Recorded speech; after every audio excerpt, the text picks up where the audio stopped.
Hi, New Jersey. I'm Cher. Of course, you may know me better as Meryl Streep's lesbian roommate in Silkwood or her way too youthful mama in the second Mamma Mia movie.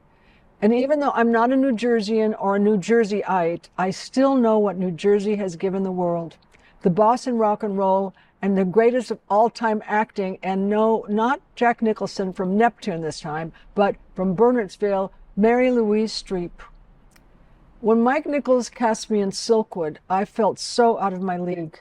Meryl had already won 2 Academy Awards, one for Kramer versus Kramer and the other for Sophie's Choice, and had been nominated for The Deer Hunter and The French Lieutenant's Woman.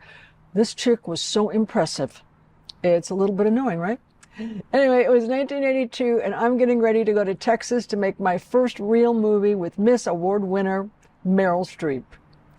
In the middle of packing, I got a full-blown anxiety attack and started to unpack my suitcase, saying, I can't go to Texas to make a movie with Meryl Streep. As I unpacked, my sister Georgianne was repacking, and I finally made it to Dallas. I saw her from across the room. She was wearing a long white dress, her hair was light blonde, and she looked like an angel. The moment she saw me, she smiled and started walking towards me. As she got close, she put her arms around me and said, I'm so glad you're here.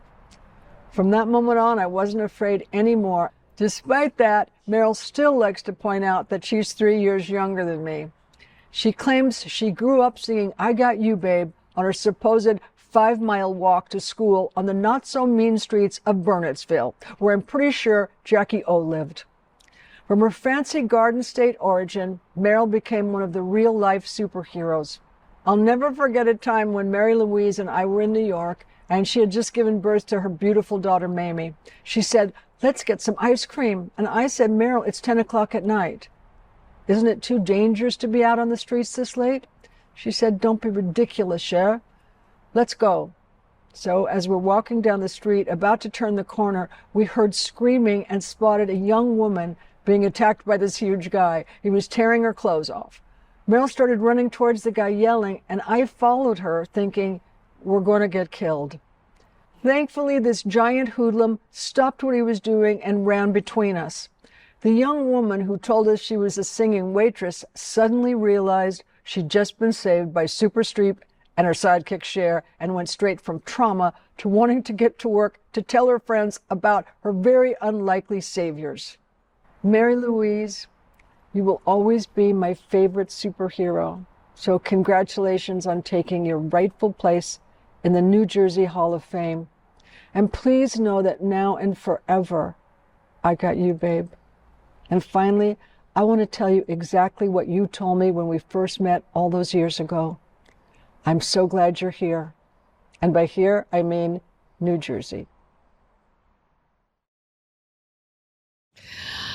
I am thrilled and honored to be inducted into the New Jersey Hall of Fame alongside my heroes and the greats of our state, Thomas Edison and me.